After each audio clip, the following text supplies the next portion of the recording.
তুমি একজন ধনী লোক,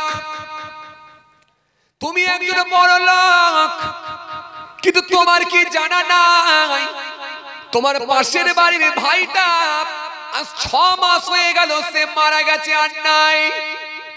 তোমার পাশের বাড়ির ভাইটা মারা গেছে আজ 6 মাস হয়ে গেল, কিন্তু ঈদের দিন খুশির দিনেতে তুমি একজন ধনী লোক, তুমি একজন ধনী লোক, প্রচুর টাকা তোমার ইনকাম, তুমি তোমার অর্থ খরচা করে তুমি তোমার ছেলে মেয়েদের জন্য দামি দামি পোশাক কিনে নিয়ে এসেছ, তোমার বিবির জন্য তুমি দামি দামি পোশাক যা শাড়ি কিনে নিয়ে এসেছ, তোমার নিজের জন্য দামি পোশাক কিনে নিয়ে এসেছ, বাড়িতে তোমরা ঈদ মানাচ্ছ, ঈদ পালন করছ, ঈদ মানাচ্ছ, গোটা বাড়িতে একটা হাসি হাসি হাসি খুশি আনন্দের জোয়ার ভেসে উঠেছে। কিন্তু একবারও তুমি ভাবলে না তোমার পাশের বাড়ির ভাইটা 6 মাস হয়ে গেল মারা গেছে, সে একটা ছেলে রেখে দিয়ে চলে গেছে। ওই বাচ্চা ছেলেটা, এতিম ছেলেটা, এতিম ছেলেটা ঈদের দিন তার মুখে হাসি ফোটাবার কেউ নাই, তার মুখে হাসি ফোটাবার কেউ নাই, তার চোখের পানি মুছিয়ে দেবার কেউ নাই। সে তার মায়ের কাছে গিয়ে মায়ের কোলা ধরে ঝরঝর ঝরঝর করে কাঁদছে আর বলছে, মা আজকে সব বাপগুলো বেরিয়েছে তাদের সন্তানদের হাতে করে ধরে ধরে নিয়ে যাচ্ছে ঈদের মাঠে, কিন্তু আমার বাপ নাই, 6 মাস হয়ে গেল আমার বাপ নাই, আমার আব্বা কোথায়? আমার আব্বার কাছে নিয়ে যাও। আমার আব্বা কেন ঈদের দিনে আমাকে নতুন জামা কিনে দেয় না? আমার আব্বা কেন আজকে ঈদের দিনে নতুন পোশাক আমাকে কিনে দেয় না? মায়ের সামনে এসে মায়ের গলাটা ধরে ছোট 10 বছরের বাচ্চাটা হাও মাও করে কান্না শুরু করে দিয়েছে। মাও কাঁদছে, মাথায় হাত বুলাচ্ছে আর কাঁদছে, বেটা সবর কর, ওদের বাপ আছে তাই ওদের কি আজকে ভালোবাসা দিচ্ছে, ওদের বাপ আছে তাই ঈদের মাঠে ওদেরকে সাথে করে নিয়ে যাচ্ছে। আজকে তোর বাপ নাই, তোকে কে সাথে করে নিয়ে যাবে বল বেটা? বেটা তুই কাঁদিস না, আমি তোর বাপ, আমি তোর মা। মা যখন এইভাবে বুঝাতে লেগেছে, মায়ের দুটো চোখ দিয়ে ঝরঝর করে পানি পড়ছে। ও মুসলমান শোনো শোনো, তুমি কি একবারও ভাবলে না, তুমি কি একবারও ভাবলে না রাসূলুল্লাহ বললেন যে ব্যক্তিটা এতিমের মুখে হাসি ফুটিয়ে দেয় সে যেন আমি রাসূলুল্লাহ আমার বুকে হাসি ফুটিয়ে দেয়। রাসূলুল্লাহ বললেন যে ব্যক্তি এতিমকে নতুন পোশাক পরিয়ে দেয় সেই ব্যক্তিটা আমি রাসূলুল্লাহ যেন আমাকে নতুন পোশাক পরিয়ে দিয়েছে। রাসূলুল্লাহ বললেন ওই ব্যক্তিটা যে ব্যক্তিটা এতিমকে ভালোবাসা দিল সে যেন আমি রাসূলুল্লাহ আমাকে ভালোবাসা দিলাম। ও বাবাজি, তোমার কি জানা নাই তোমার নামাজ আছে, তোমার দাড়ি আছে, তোমার টুপি আছে, কিন্তু তোমার বিবেক কি একবারও তোমাকে বলল না আমার পাশের বাড়ির ভাইটা 6 মাস হয়ে গেল মারা গেছে, সুতরাং 200 টাকা 300 টাকা নিয়ে জামা দিয়ে একটা তার বাড়িতে অন্তত সন্তানের মুখে হাসি ফোটানো দরকার ছিল। একটা 500-700 টাকা দিয়ে একটা শাড়ি কিনে দিয়ে পাশের বাড়ি ওই বাচ্চাটার মাকে অন্তত একটু হাসি ফোটানো দরকার ছিল। এটা কি তোমার বিবেক একবারও তোমাকে বলল না মুসলমান? ও বাবাজি আমার ভাইরা শুনে রাখেন, এই এতিমের সঙ্গে যদি ভালো ব্যবহারটা না করতে পারেন, এতিমের সঙ্গে যদি ভালো আচরণটা না করতে পারেন, এতিমের মুখে যদি হাসিটা না ফুটিয়ে দিতে পারেন, আপনার মতো নামাজির জান্নাতে যাওয়া বড় কঠিন হয়ে যাবে। কেন আল্লাহ কোরআনে কারীমের মধ্যে বলেছেন আরাআইতাল্লাযী ইউকাযযিবু বিদ্দীন ফাযালিকাল্লাযী ইয়াদউল ইয়াতীম ওয়ালা ইয়াহুদ্দু আলা তুআমিল মিসকিন ফাওয়াইলুল লিল মুসাল্লিন আল্লাযীনা হুম আন সালাতিহিম সাহুন আল্লাযীনা হুম ইরাউনা ওয়া ইয়ামনাউনাল মাউন। আল্লাহ জিন্দাবাদ জিন্দাবাদ আল্লাহ আকবার। এই জন্য আমার আল্লাহ কোরআনের মধ্যে বললেন, হে পৃথিবীর মানুষ শুনে রেখে দাও, আমি আল্লাহ বলছি। সুন্দর করে আমার আল্লাহ কোরআনের মধ্যে আয়াত দিলেন, দিয়ে পৃথিবীর মানুষকে আমার আল্লাহ সাবধান করে দিলেন, সচেতন করলেন, কনসাস করে দিলেন, সতর্ক করে দিলেন, খবরদার সাবধান হয়ে যাও, সাবধান হয়ে যাও। আমি আল্লাহ বলছি শোনো। আর আইতাল্লাযী ইউকাযিবু বিদ্দীন, হে রাসূল আপনি কি তাদের দেখেছেন যারা কিয়ামত দিবস সম্পর্কে মিথ্যাচার করেন? ফাযালিকাল্লাযী ইয়াদউল ইয়াতীম, যারা এতিমদের সঙ্গে খারাপ আচরণ করেন, এতিমদের সঙ্গে লাল চোখ দেখিয়ে কথা বলেন। ফাযালিকাল্লাযী ইয়াদউল ইয়াতীম ওয়ালা ইয়াহুদ্দু আলা তুআমিল মিসকিন, মিসকিনদেরকে যারা ঘাড় ধাক্কা দিয়ে বের করে দেয়, মিসকিনদের সঙ্গে যারা ভালো ব্যবহার করে না, আমি আল্লাহ বলছি ফাওয়াইলুল লিল মুসাল্লিন, ওই নামাজিগুলোর হলো কপাল ফাটা।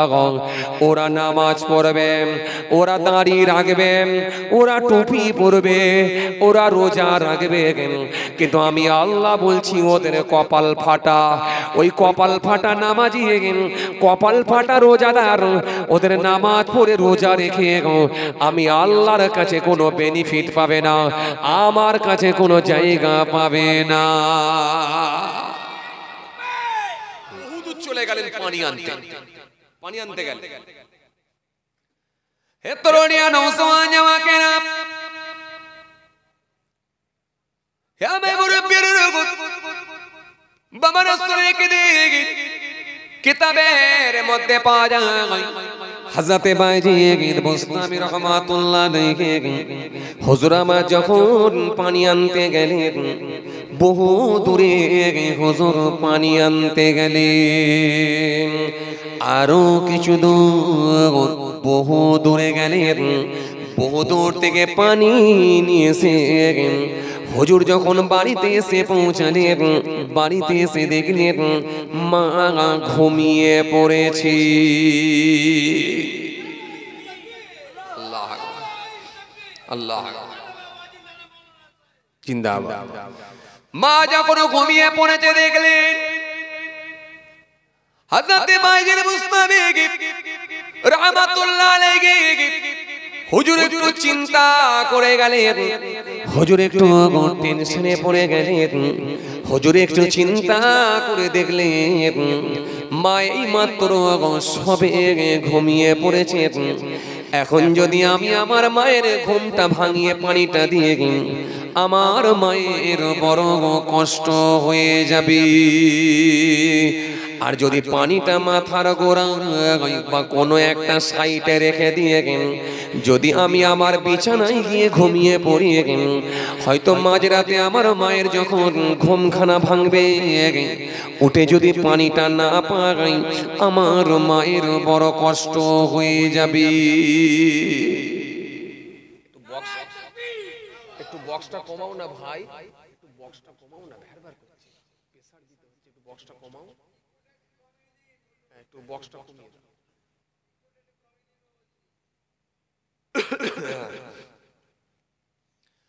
পানি যদি মাথার গুড়ায় রেখে দিয়ে যদি একটু বাইরের টোনটা বাড়িয়ে, পানি যদি মাথার গুড়ায় রেখে দিয়ে যদি শুয়ে পড়ি, হয়তো আমার মায়ের ঘুমটা ভেঙে গেলে মায়ের বড় কষ্ট হয়ে যাবে। মায়ের ঘুম ভাঙবে কিন্তু পানি পাবে না, আমার মা খুব কষ্ট পেয়ে যাবে। আমার মা যদি পানি না পায় আমি আল্লাহর দরবারে গুনাহগার হয়ে যাব। হযরতে বাইজিদ বুস্তামি রাহমাতুল্লাহ আলাইহি হুজুর এই কথা মনে করে পানিটা না রেখে দিয়ে হুজুর মাথার গোড়ায় পানিটা নিয়ে সারা রাত ধরে দাঁড়িয়ে আছেন। কখন আমার মা ঘুম থেকে উঠবে, পানি চাইবে, আমি বাইজিদ পানিটা মায়ের সামনে ধরাব। সারা রাত ধরে দাঁড়িয়ে আছি। আস্তে আস্তে দেখা যায় ফজরের ওয়াক্ত হয়ে গেল, ফজরের ওয়াক্ত হয়ে গেল।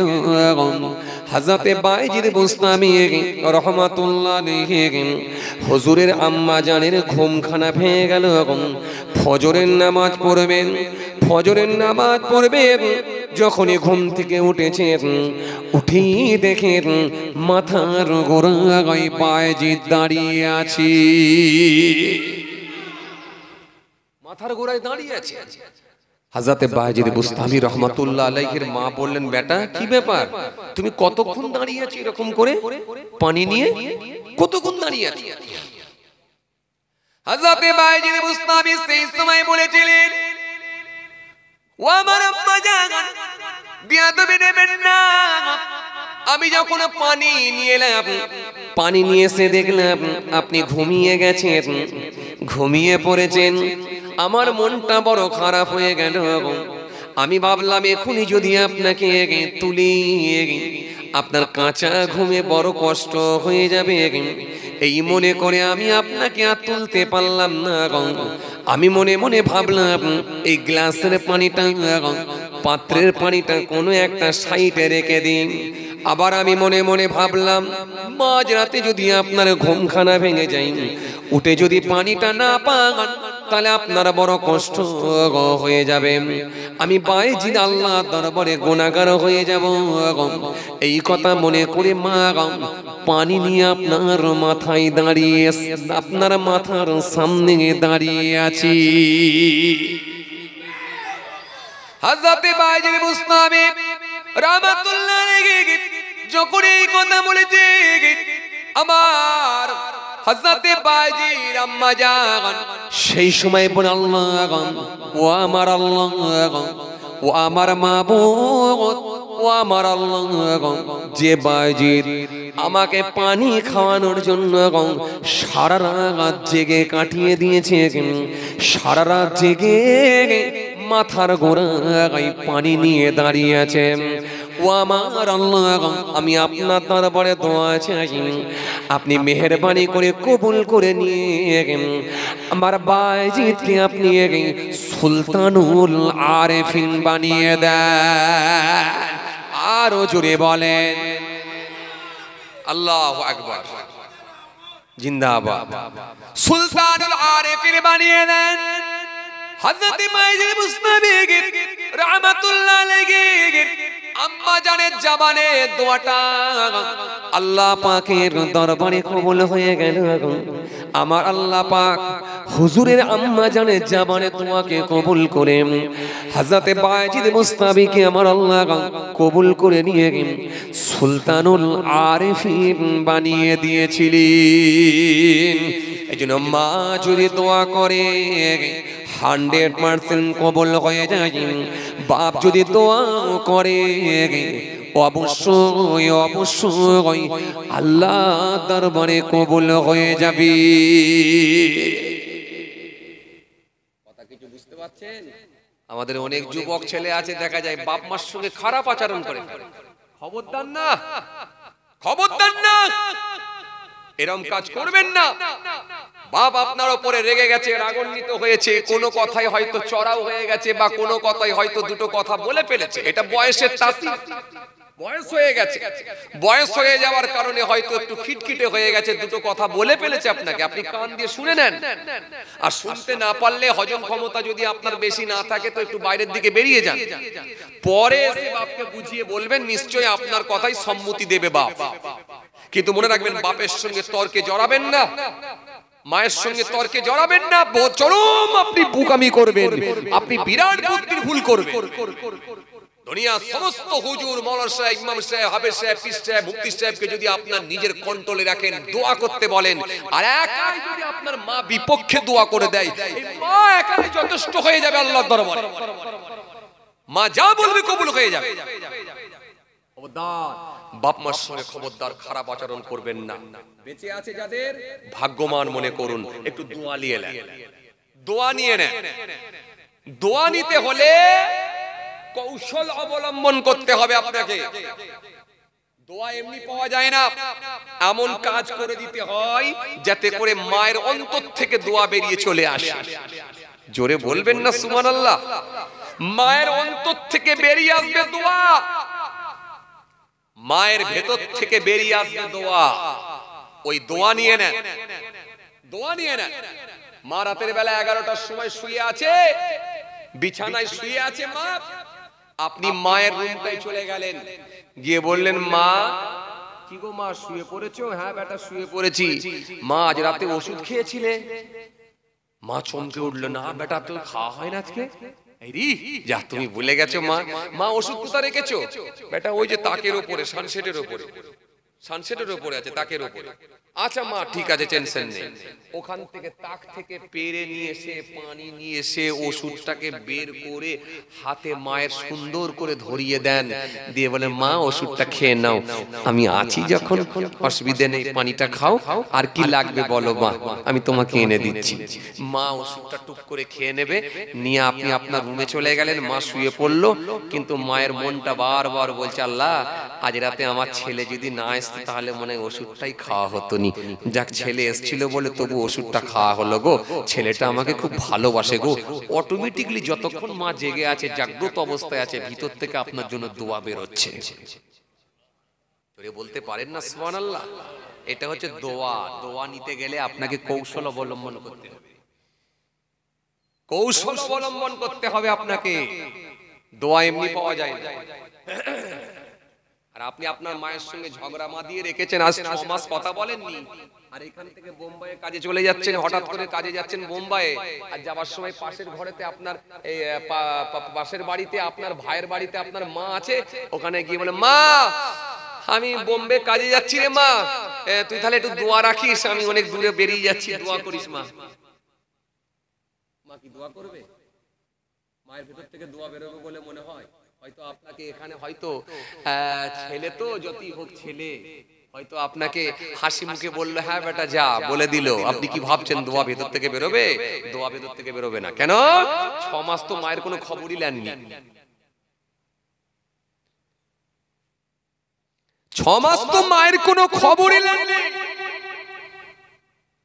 যাদের মা আছে দোয়া নিয়ে নেন, বাপ আছে দোয়া নিয়ে নেন। কেন?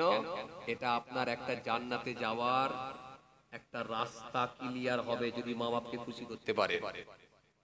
আমি কিন্তু এখনো সাইটে যাইনি, আমি খালি একটাই আলোচনা এখন শুরু করেছি, সেটা হচ্ছে নিজে বাঁচো, পরিবার বর্গকে বাঁচাও। এই নিজে বাঁচতে হলে আমাদের করণীয় কাজ কি কি আছে, তার মধ্যে বলেছিলাম ওয়াবিল ওয়ালিদাইনি ইহসান, পিতা মাতার কথা বলেছিলাম। এবারে যে মানুষগুলো বলবেন হুজুর আমাদের তো মা নাই বাপ নাই, এখন আমরা কি করব? অনেকের মা কবরে, অনেকের বাপ কবরে, অনেকের মা কবরে। যাদের মা কবরে চলে গেছে আর কোনোদিন ফিরে আসবে না, তবে রাসূলুল্লাহ বললেন মান যারা কবরা আবওয়াই আও আহদিমা ফি কুল্লি জুমাতিন গফির লাহু কুতিবা বাররা।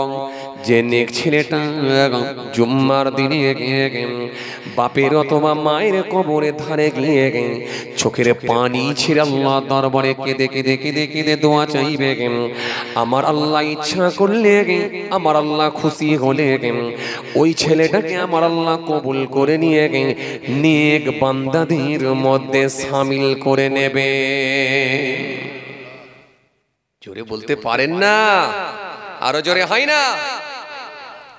এই জন্য যাদের মা কবরে চলে গেছে, বাপ কবরে চলে গেছে, আপনাদের কাজ হলো প্রতি জুম্মার দিনে বাপের কবরের দ্বারে গিয়ে, মায়ের কবরের দ্বারে গিয়ে একটু জিয়ারত করা, চোখের পানি ছেড়ে কাঁদা। আমার আল্লাহ ইচ্ছা করলে, রাজি হলে আপনার চোখের পানিকে কবুল করে নিয়ে গিয়ে আপনার মা বাপের রুহে আল্লাহ সওয়াব পৌঁছে দেবে। আর আমার আল্লাহ ইচ্ছা করলে আপনার মা বাপের কথা মনে করে আমার আল্লাহ পাক আপনাকে নেক বান্দাদের মধ্যে শামিল করে নেবে।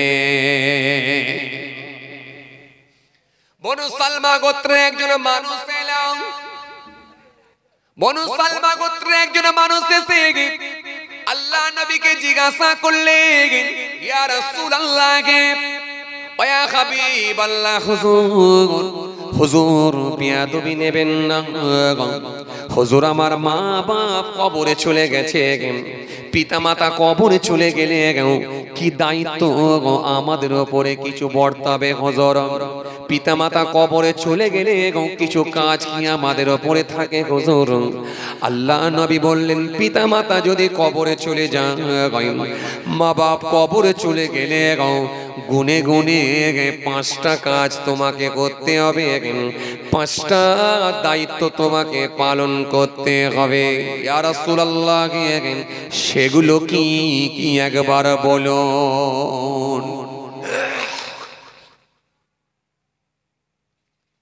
সেগুলো কি কি একবার বলুন হুজুর পিতামাতা কবরে চলে গেলে 5টা কাজ যে বলছেন কি কি বলুন হুজুর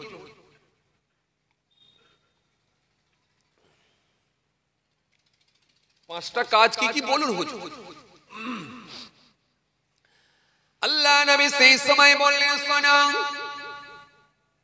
এক নাম্বার হলো তোমরা ওই পিতামাতার কথা মনে করে বেশি বেশি করে তাদের জন্য দোয়া করো এক নাম্বার হলো তোমরা বেশি বেশি বেশি বেশি করে তাদের জন্য দোয়া করো তাদের জন্য বেশি বেশি করে দোয়া করো দ্বিতীয় নাম্বার 2 নাম্বার হলো তোমার পিতামাতার কথা মনে করে বেশি বেশি বেশি করে দান করো সদকা করো খায়রাত করো জোরে বলবেন না কেননা কিতাবের মধ্যে পাওয়া যায়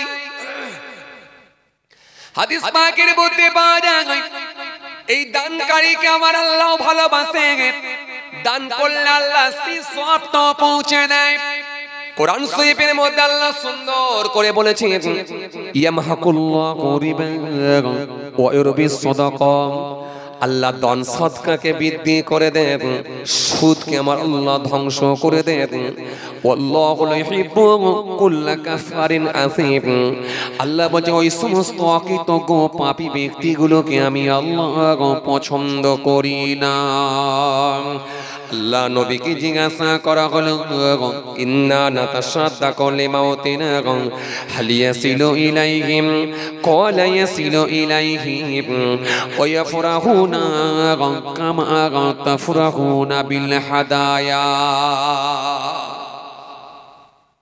ইন্না নাতাসাদ্দাকু লিমাউতিনা হাল ইয়াসিলু ইলাইহিম ক্বালা ইয়াসিলু ইলাইহিম ওয়া ইয়াফরাহুনা কামা তাফরাহুনা বিল হাদায়া জিজ্ঞাসা করা হলো রাসূলুল্লাহকে জিজ্ঞাসা করা হলো আল্লাহর নবীকে হুজুর বলেন ইয়া রাসূলুল্লাহ হাবিবাল্লাহ ওয়া জানাব আমরা যখন দান করি ইন্না নিশ্চয় নাতাসাদদাকু হুজুর আমরা সাদকা করি দান করি খায়রাত করি ইন্না নাতাসাদদাকু লিমাউতিনা আমাদের মৃত আপনজনদের জন্য হালিয়াছিল ইলাইহিম সেগুলো কি তাদের নিকট পৌঁছায় নবী বললেন ক্বালা ইয়াসিলু ইলাইহিম হ্যাঁ আমি নবী বলি সে সবগুলো তাদের নিকট পৌঁছে যায় ওয়া ইয়াফরাউনা তারা বরং আনন্দিত হন তারা বরং খুশি হন কামা তাফরাউনা বিল হাদায়া যেরূপ তোমরা তোমাদের কোনো আত্মীয় স্বজনদের বাড়িতে কিছু বড়কন কিছু নজরানা কিছু তোহফা নিয়ে গেলে বাড়িওয়ালা সাহেব সেই তোহফাটা পেয়ে যেমন খুশি হয়ে যায় আমি রাসূলুল্লাহ বলছি যখন তোমাদের পিতা মাতার কথা মনে করে তোমরা দান করবে সদকা করবে খায়রাত করবে আপনজনদের কথা মনে করে যখন করবে আল্লাহ যখন তাদের কাছে পৌঁছে দেবে তারাও তোমাদের উপর রাজি খুশি হয়ে যাবে জোরে বলতে পারেন না আরো জোরে হয় না এই জন্য আল্লাহ নবী সুন্দর করে বললেন পিতামাতার জন্য দান করা 2 নাম্বার এই মনে আছে আপনাদের এই মনে আছে পিতামাতার জন্য দান করা এটা হবে 2 নাম্বার তোমরা দান করো সদকা করো, তোমাদের পিতামাতার কথা মনে করে বেশি বেশি বেশি বেশি করে তোমরা দান করো। ইয়া রাসূলুল্লাহি ওয়া ইয়া হাবিবাল্লাহ হুজুর, 3 নম্বরটা বলেন। আল্লাহ নবী বললেন 3 নম্বর হলো তোমাদের পিতামাতার কথা মনে করে বেশি বেশি বেশি করে তোমরা ইস্তেগফার পড়ো, বেশি বেশি করে ইস্তেগফার করো। এটা 3 নাম্বার। এটা হলো 3 নাম্বার। 4 নাম্বার, চতুর্থ নাম্বার শোনা। আল্লাহ নবী বললেন শোনা শোনা। 4 নাম্বার হলো, চতুর্থ নাম্বার হলো তোমার বাপ তোমার মা যে আত্মীয়গুলোকে রেখে দিয়ে গেছে, তোমার বাপের তরফের আত্মীয়, এগুলো হলো তোমার চাচা, এগুলো হলো তোমার ফুফু, এগুলো হলো তোমার চাচাতো ভাই, এগুলো হলো তোমার ফুফাতো ভাই, এগুলো হলো তোমার ফুফা, এগুলো হলো তোমার ফুফু, এটা হলো তোমার দাদু। তোমার বাপের দিকে যত আত্মীয় থাকবে সে আত্মীয়দের সঙ্গে সুসম্পর্ক বজায় রাখা। জোরে বলতে পারেন না? এইখানে আমার নবী বললেন সুসম্পর্ক রাখা, আর ওইখানে আমার আল্লাহ এরপরই আল্লাহ দিলেন ওয়াবিযিল কুরবা ওয়াল ইয়াতামা ওয়াল মাসাকিন। আল্লাহ বললেন আত্মীয়দের সঙ্গে সুসম্পর্ক বজায় রাখো। এটা হলো আমি আল্লাহ আমার নির্দেশ। জোরে হবে না? আরো জোরে হয় না? কিন্তু বলা বড় দুঃখের সঙ্গে বলতে হয়, এমনও আছে দেখবেন হায় রে হায়, আত্মীয় তো দূরের কথা রে ভাই, ভাইয়ে ভাইয়ে কথা নাই। আত্মীয় তো দূরের কথা রে ভাই, চাচা ভাই পই কথা নাই। আত্মীয় তো দূরের কথা রে ভাই, বাপ বেটাতেও দেখবেন অনেক ফ্যামিলিতে কথা নাই, বাপ বেটাতেও কথা নাই। আবার নামাজও পড়ে, দাড়িও রেখেছে, টুপিও পরেছে, জুব্বাও পরেছে, কোনো না কোনো হুজুরের কোনো না কোনো বক্তার আবার খুব কোনো না কোনো বক্তার কাছে খুব প্রিয়, কোনো না কোনো বক্তার প্রিয় মানুষ হয়ে গেছে। বক্তাকে ভালোবাসে, হুজুরকে ভালোবাসে, হাফেজ সাহেবকে ভালোবাসে, কিন্তু বাপ বেটা কথা নাই, ভাই ভাই কথা নাই। আছে না? কথা বলছেন না কেন বাবাজি? আছে না? না আছে। এখন আমি যে ওয়াজটা করছি একমাত্র আপনার খালি নিজে বাঁচার ওয়াজটা এখন করছি, এরপরে পরিবারের দিকে যাব। এখনো পরিবারের দিকে যাইনি, শুধুমাত্র এখন আপনি বাঁচার। আপনি কেন কি বুঝেছেন? আপনি বুঝেছেন সারা জীবন ধরে যা খুশি তাই করব, যেই 50 বছর পার হবে সাদা দাড়ি ছাড়বো আর মসজিদে ঢুকবো, ও যা পারি তাই পারবো, কোন রকমের সিজদাটা দেবো। আর যদি বছরে একটা যদি কোন রকমে যদি একটা উমরা করে আসতে পারি, পায়ের গাঁট পর্যন্ত পাঞ্জাবি জড়িয়ে দেবো, জান্নাতে যাবনি মানে। কথা বলছেন না? এই জান্নাতে যেতে গেলে আপনার কাজ কি আমি সেটাই শুনেছি আপনাকে। আপনার নামাজ, ঈমান, রোজা, আওকাত যদি না থাকে বেঁচে গেছেন, হজ যাকাত ছাড়েন, এই তিনটে তো করতে হবে। এর পাশাপাশি কি শিরিক মুক্ত, এরপরে কি মা বাপ পিতামাতা, এই এখন পিতামাতার চ্যাপ্টার চলছে। পিতামাতা বেঁচে থাকলেও করতে হবে, মরে গেলেও করতে হবে। বেঁচে থাকলে তো হচ্ছে, আবার মরে যাওয়ার পরেও পিতামাতাকে ভুলে গেলে হবে কেন? নবী বললেন 5টা কাজ, তার মধ্যে চতুর্থ নাম্বার হলো সেটা কি? কথা বলে না। সেটা কি? সেটা হলো চতুর্থ নাম্বার দায়িত্ব পালন করবে। সেটা কি? তোমার বাপ অথবা মা যেই মারা যাক, কিন্তু তার আত্মীয় রেখে গেছে, তাদের সঙ্গে সুসম্পর্ক রাখতে হবে। এটা হলো 4 নাম্বার, চতুর্থ নাম্বার। কথা কিছু বুঝতে পারছেন? চারটে হয়ে গেল, খুব ভালো করে শুনবেন, ধ্যান কিন্তু আপনার। আমি বলে দিয়ে চলে যাব, ধরে নেওয়ার দায়িত্ব কিন্তু আপনার। চারটে হয়ে গেল, ভুলে গেলে বলবেন, আমি আরেকবার রিপিট করে দেবো, কিন্তু নিয়ে নেবার দায়িত্ব আপনার।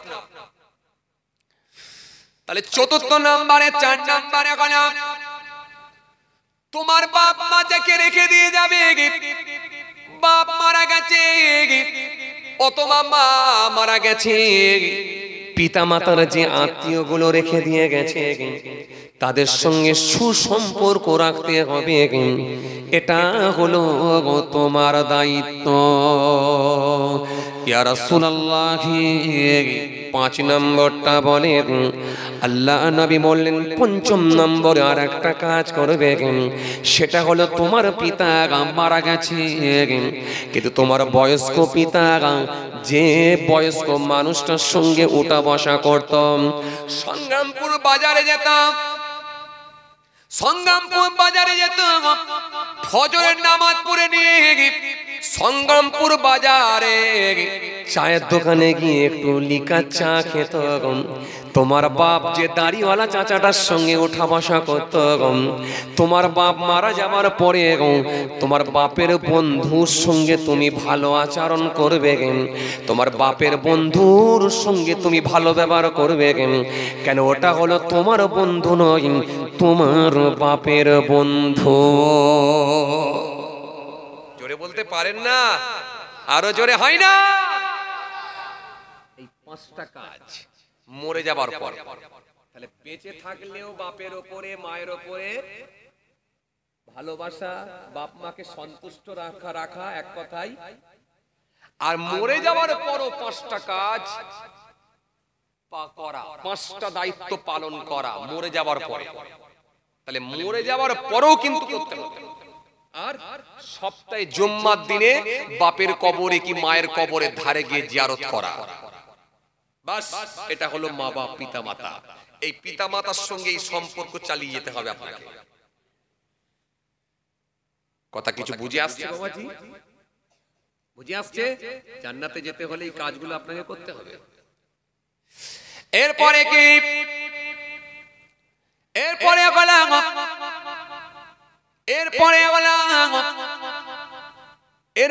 বললাম, চতুর্থ নম্বরে কি? এরপর হলো আল্লাহ রাব্বুল আলামিন কোরআনে কারীমের মধ্যে বললেন, ওয়াবিদিল কুরবা ওয়াল ইয়াতামা ওয়াল মাসাকিন।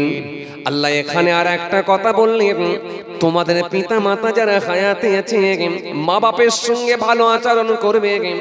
এরপরে তোমাদের ফ্যামিলি, তোমার আত্মীয় যারা হবে, আত্মীয়দের সঙ্গে সুসম্পর্ক রাখবে। এটা বাপের দিকের আত্মীয় যত পাবে সুসম্পর্ক রাখবে, এটা মায়ের দিকে যত আত্মীয় পাবে, এটা তোমার মামা, এটা তোমার মামাতো ভাই, এটা তোমার নানা, এটা তোমার নানা, এটা তোমার খালা, এটা তোমার খালাতো ভাই, এটা তোমার খালু। এদের মায়ের দিকে যত আত্মীয় পাবে তাদের প্রত্যেকের সঙ্গে সুসম্পর্ক রাখবে। কেন আমি আল্লাহ বলছি, আত্মীয়দের সঙ্গে ভালো আচরণ করো, ভালো ব্যবহার করো, ঝগড়া যেন করো না, করো না, করো না, করো না। মনোমালিন্য যদি হয় 3 দিনের বেশি যেন বনমালিন্য রেখো না। 3 দিনের মধ্যে তোমরা বিবাদ মিটিয়ে নাও, বিবাদ মিটিয়ে নাও। এই জন্য আল্লাহ কোরআনে কারীমের মধ্যে বললেন, ও ঈমানদারেরা শোনো, ঈমানদাররা কখনো বিবাদ রাখতে পারে না। ইন্নামাল মুমিনুনা ইখওয়াতুন ফাসলিহু বাইনা আখাওয়াইকুম ওয়াত্তাকুল্লাহ লাআল্লাকুম তুরহামুন। ইন্নামাল মুমিনুনা ইখওয়াতুন, ও মুমিন ঈমানদার শুনে রেখে দাও, আমি আল্লাহ বলছি শোনো, তোমরা নিজেদের ভেতরে ভাই ভাই হয়ে থাকো। ফাসলিহু বাইনা আখাওয়াইকুম, আমি আল্লাহ বলি শোনো, সমস্যা যদি তোমাদের মধ্যে কখনো হয়ে যায়, মিলিয়ে না গাও, আপোষ করে না গাও, মিলে যাও, মিলিয়ে না গাও, আপোষ করে না গাও, মিলে যাও। ঝগড়া করে রেখো না, ঝগড়া বাঁধিয়ে রেখো না। কেন মুমিন ঈমানদার কখনো ঝগড়া বাঁধিয়ে গিয়ে রাখতে পারে না। ফাসলিহু বাইনা আখাওয়াইকুম। এরপর আমার আল্লাহ সুন্দর করে বললেন, ওয়াত্তাকুল্লাহ, তোমরা আমি আল্লাহকে ভয় করো, লাআল্লাকুম তুরহামুন, তাতে তোমাদের উপরে আমি আল্লাহর দয়া অনুগ্রহ থাকবে।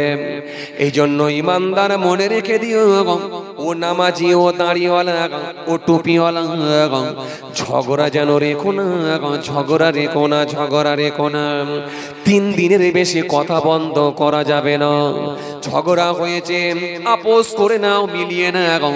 জমির হাল ছাড়তে গিয়ে হতে পারে ক্রেতা বিক্রেতার মধ্যে সমস্যা তৈরি হতে পারে, বাড়ি করতে গিয়ে সমস্যা হতে পারে, প্রতিবেশীর সঙ্গে বাস করতে গিয়ে সমস্যা তৈরি হতে পারে।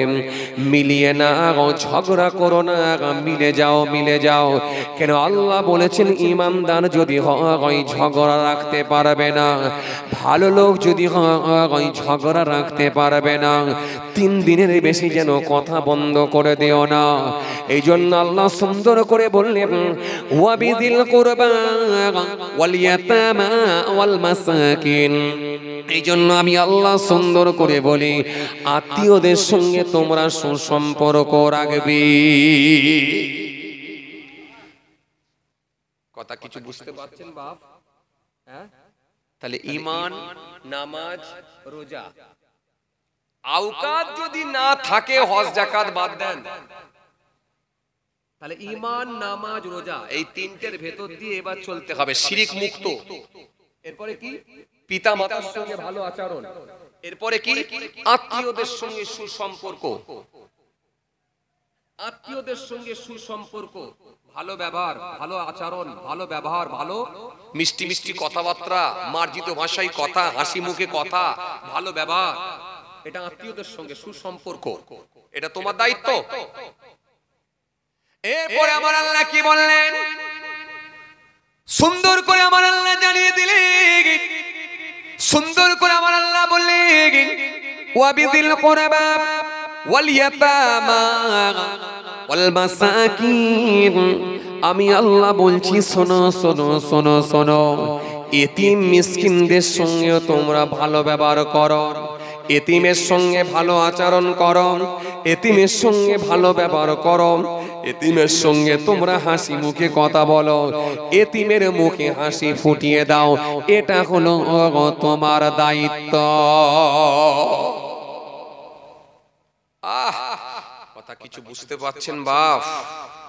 বুঝে যাচ্ছে?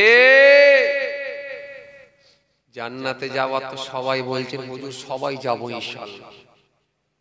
প্রথমে বললাম না, যাকে বলবে সেই বলছে জান্নাতে যাবো। তো জান্নাতে যেতে গেলে অনেক কাজ, শুধু দাড়ি পর্যন্ত শেষ না, শুধু জুব্বা পর্যন্ত শেষ না, আর এই শেষ বয়সে নামাজ মসজিদে ঢুকিছি এই পর্যন্তই শেষ না, তাও তো নামাজের কিছুই বুঝি না। কথা বলে নামাজের কিছুই বুঝি না, এমন লোক আছে না নাই? আছে না নাই? নামাজের ফরজ কটা জানে না, ওয়াজিব কটা জানে না, ফরজ কটা জানে না, ভিতরে কটা, ভিতরে কটা ফরজ, বাইরে কটা ফরজ জানে না, নামাজ ভঙ্গের কারণ কি জানে না, নামাজের মাকরু কি জানে না, কোন কথায় নামাজ চলে যায় জানে না, কোন কর্মে নামাজ চলে যায় জানে না, কিয়ামে দাঁড়াতে হলে কোন দিকে তাকাতে হয় জানে না, কতটা হ্যাট হতে হয় রুকুতে গেলে জানে না, উঠতে গেলে কতটা সোজা হয়ে দাঁড়াতে হয় জানে না, সিজদায় গেলে নাক আগে যাবে না কপাল যাবে জানে না, উঠবেন যখন কত সময় নিয়ে বসতে হবে জানে না, ডান দিকে সালাম ফেরালে কোন দিকে তাকাতে হবে জানে না। হয় বিরাট আশা তো রেখেছি জান্নাতে যাবার, ইনশাআল্লাহ। কথা কইছেন না কেন? আল্লাহ দয়া করে যদি বলে দেয় বান্দা চলে যা, আমি তোকে ছেড়ে দিলাম, তো আলহামদুলিল্লাহ বেঁচে গেলাম। আর যদি বলেন অঙ্ক বুঝে নেব, তাহলে অবস্থা কি হবে? আরে কথা বলছেন না কেন? একটু হ্যাঁ না কিছু বলতে হবে যে বাপ, একটু হ্যাঁ না কিছু বলেন। আমি কি ভুল বলছি বাপ? হ্যাঁ ভাইরা আমার, বন্ধুরা আমার, সাথী মহব্বতের ভাইরা, ভুল বুঝবেন না, রাগ করবেন না, খুব ভালো করে বোঝেন বাপ। একদম পাঁচার ওয়াজগুলো করে দিয়ে যাচ্ছি, কোনো লম্বা চওড়া নয়, পুরো মাপের ওয়াজ। একটা ছোট্ট আয়াত পড়েছিলাম, কু আনফুসাকুম ওয়া আহলিকুম নার, তুমি বাঁচো আর পরিবার বর্গকে বাঁচাও, ব্যাস দুটো দায়িত্ব খালি লাও তুমি। এখন তার ভেতরে খালি নিজে বাঁচার ওয়াজটা হচ্ছে, আমি বাঁচতে গেলে কত টাকা আছে? কিছু কথা বুঝতে পারেন নাই? এই কথা কিছু বুঝতে পারছেন? আমরা মনে করেছি যে মুখে দাড়ি রাখলে, মাথায় টুপি পরলে, বুড়ো বয়সে নামাজ ধরলে জান্নাতে যাওয়া যাবে। তুমি বাঁচতে গেলে কতটা মানতে হবে, সেই ওয়াজটা খালি এখন করছি। একটা একটা করে সব বলে দিচ্ছি বাবা, খুব ভালো করে খেয়াল করেন, ধ্যান দিয়ে শোনেন, তবে বুঝতে পারছেন, তবে বুঝতে পারবেন বাবাজি। যে তাহলে আপনার পাশের বাড়ির যেটা, যে ভাইটা মারা গেছে, ওর বউ ছেলেটা এতিম হয়ে আছে, এর দিকে দায়িত্ব, এই দায়িত্ব পালনও আপনাকে করতে হবে, তার দিকে লক্ষ্য নজরও কিন্তু আপনাকে রাখতে হবে, এটাও আপনার দায়িত্বের মধ্যে পড়ছে। জান্নাতে যেতে হলে এটাও কিন্তু আপনাকে মানতে হবে। এবারে কি এরপরে আমার আল্লাহ বললেন, ওয়াবিযিল কুরবা ওয়াল ইয়াতামা ওয়াল মাসাকিন, মিসকিনদের সঙ্গেও তোমরা ভালো ব্যবহার করবে। তোমার দরজার সামনে দুপুর বেলা যদি কেউ একজন হাত পাতে, লাল চোখ দেখিয়ে দিয়ে যেন পার করে দিও না। সকালবেলা তোমার দোকানের সামনে কেউ এসে যদি একজন হাত পাতে, লাল চোখ দেখিয়ে যেন গরম রোটের ছ্যাঁকা দিয়ে তাকে যেন দূর করে দিও না। আমাদের সমাজে হয় কি হয় না? কথা বলছেন না কেন? কিছু আছে না নাই? কথা বলছেন না কেন? আছে না নাই? আছে। চায়ের দোকানের সামনে গিয়ে হাত পেতেছে, এমন দোকানদার আছে গরম রোটের ছ্যাঁকা মেরে দেয়, লাল চোখ দেখায়, গরম পানির ছিটা দেয়। ফকির সাহেবকে 10টা টাকা দেবে না, গরম পানির ছিটা মেরে দূর করে দেয়। কিন্তু মনে রাখবেন বাবাজি, না না না, সে ফকির সাহেব আপনার দরজার সামনে এসেছে, তাকে আপনি তাড়িয়ে দেবেন না, খারাপ আচরণ করবেন না। সে আজকে ক্ষুধার যন্ত্রণায় আপনার বাড়িতে এসেছে, এই অসহায় ব্যক্তিকে তাড়িয়ে দেবেন না। অসহায় ব্যক্তির সঙ্গে আপনি ভালো ব্যবহার করুন, ভালো আচরণ করুন। না জানি আপনি যদি তার সঙ্গে ভালো আচরণ, ভালো ব্যবহার করতে পারেন, তার মুখে যদি হাসি ফুটিয়ে দিতে পারেন, আমার আল্লাহ যদি এই আমলটাকে কবুল করে নেন, হতে পারে এই আমলটাই আপনার জন্য নাজাত যাওয়ার জন্য, জান্নাত যাওয়ার জন্য একটা যথেষ্ট হয়ে যেতে পারি। আল্লাহ আল্লাহ, এটাই যথেষ্ট হয়ে যেতে পারে। এই আমলটাও যদি আমার আল্লাহ পছন্দ করে নেয়, এটাও আপনার জান্নাতে যাওয়ার জন্য যথেষ্ট হতে পারে। জুমার দিনে আপনি মসজিদে নামাজ পড়তে গেলেন, মসজিদ থেকে আপনি বেরিয়ে আসছেন, এমন অবস্থায় দেখতে পাচ্ছেন মসজিদের বারান্দায় একজন ফকির সাহেব নামাজ পড়ছিলেন। সেও তার নামাজ সমাপ্তি ঘটিয়ে ফকিরের ঝোলা ব্যাগখানা নিয়ে কাঁধে করে নিয়ে চলে আসছেন। আপনি তাকে দেখি বুঝতে পেরেছেন এটা আমার গ্রামের তো কোনো ব্যক্তি নয়, এটা নিশ্চিতভাবে হয়তো কোনো দূরের মেহমান। ফকির সাহেবকে গিয়ে আপনি সালাম দেন, সালাম দিয়ে বলুন ভাই আপনার বাড়িটা কোথায়? নিশ্চয়ই তিনি আপনাকে বলবেন তিনার বাড়িটা কোথায় সেটা আপনাকে জানাবেন। আপনি ওই ফকির সাহেবকে বলুন ভাই এই জুম্মার দিনে জুম্মার নামাজ পড়া হয়ে গেল, আপনি কি দুপুরে এক মুঠো খাওয়া দাওয়া করেছেন? ফকির সাহেব বলছেন না না, খাওয়া দাওয়া আমার হয় না, আমি সকালবেলা বেরিয়েছি ভিক্ষা করতে, এখনো পাশাপাশি কোনো হোটেল পাই না, আপনাদের পাড়াতে এসে সামনে দেখলাম মসজিদ, জুমার নামাজটা আদায় করলাম। তখন আপনি ফকির মনে করবেন না, ভিক্ষুক মনে করবেন না, আমার আল্লাহ ইচ্ছা করলে রাজাকেও বানিয়ে দিতে পারে ভিখারি, আর ভিখারিকেও আমার আল্লাহ বানাতে পারে রাজা বাদশাহ। কেন সমস্ত ক্ষমতার মালিক হলেন আল্লাহ।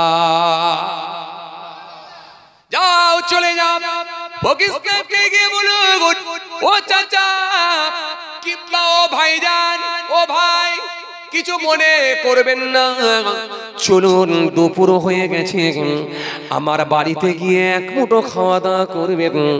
বলে বুঝিয়ে তার হাতটা ধরে যদি বাড়িতে নিয়ে যেতে পারেন, নিয়ে গিয়ে যদি এক মুঠো খাবারের ব্যবস্থা করে দিতে পারেন, সাদা ভাত, আলু ভাত, ডাল ছানা যা ছিল একটুখানি দিয়েছেন, একটা ডিম ভেজে আপনি তার সামনে দিয়েছেন, দিয়ে আপনি তার খাবারের ব্যবস্থা করেছেন, নরমাল খাবারটা খেয়ে মনটা বড় বড় হয়ে গেছে। আজকে বেচারা আমাকে ভালোবেসে হাত ধরে নিয়ে এসে খাইয়েছে, মনটা আমার বড় হয়ে গেছে। যদি তার মনটা বড় হয়ে যায়, সে যদি আপনাকে জন্য আল্লাহ দরবারে চুপি চুপি দোয়া করে দেয়, আপনার জীবনটা ধন্য হয়ে যেতে পারে। কিন্তু মেহমানকে ভালোবাসবেন, কেননা অতিথিকে আমার আল্লাহ পাঠায়, যার উপরে আল্লাহ খুশি হয় তার বাড়িতে গিয়ে মেহমান যায়, যার উপর আল্লাহ খুশি হয় না মেহমান তার বাড়িতে যাবে না। যার বাড়িতে আল্লাহ খুশি হবে মেহমান তার বাড়িতে হবে যাবে, যার উপরে আল্লাহ খুশি হবে তার বাড়িতে কন্যা সন্তান হবে, মেয়ে সন্তান হবে। আর আল্লাহ যদি কোনো এলাকাবাসীর উপরে খুশি হয়, আকাশ থেকে আল্লাহ বৃষ্টি দেয়, পানি দেয়। তিনটে জিনিসেতেই আমরা বেজার, তাই না? মেহমান এলেও নাক ছিটকাই, খাই দুপুর বেলায় এসে হাজির হয়ে গেছে। কথা বলছেন না, এরকম লোক আছে না? নাই আছে না? নাই কাজ কাম কিছু নেই, দুপুর বেলায় এসে হাজির হয়ে গেল। কি দি বলো দেখিনি, মাথা চুলকাচ্ছে, কথা বলে না। এরকম কিছু লোক নাই? লোক নাই কিছু?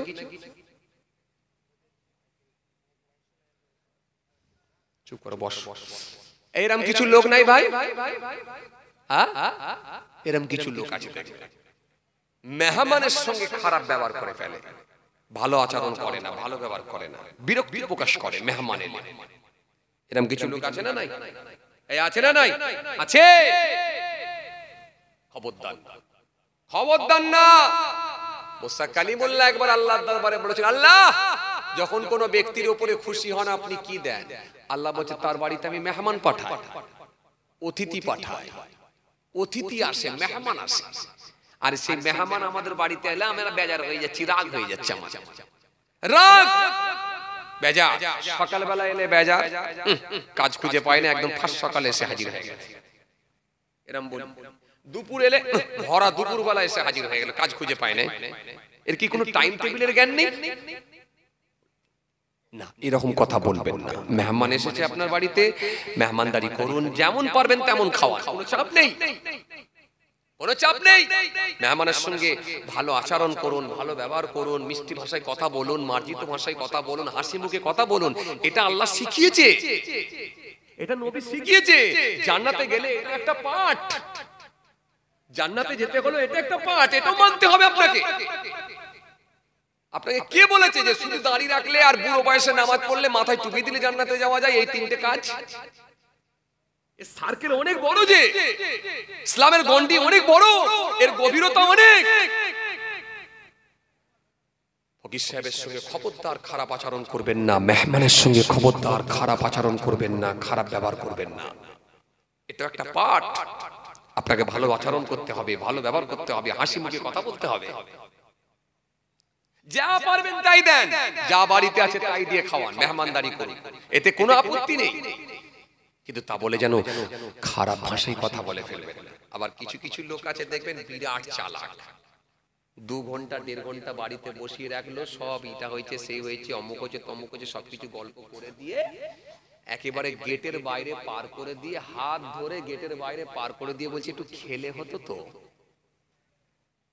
আছে না কিছু লোক গেটের বাইরে বলে একটু খাওয়া দাওয়া করে গেলে হতো নি, এরকম কিছু লোক আছে না? নাই, এরা যে বিরাট চালাক লোক, নিজেকে বিরাট পণ্ডিত মনে করে, সব জায়গায় চালাকি করে।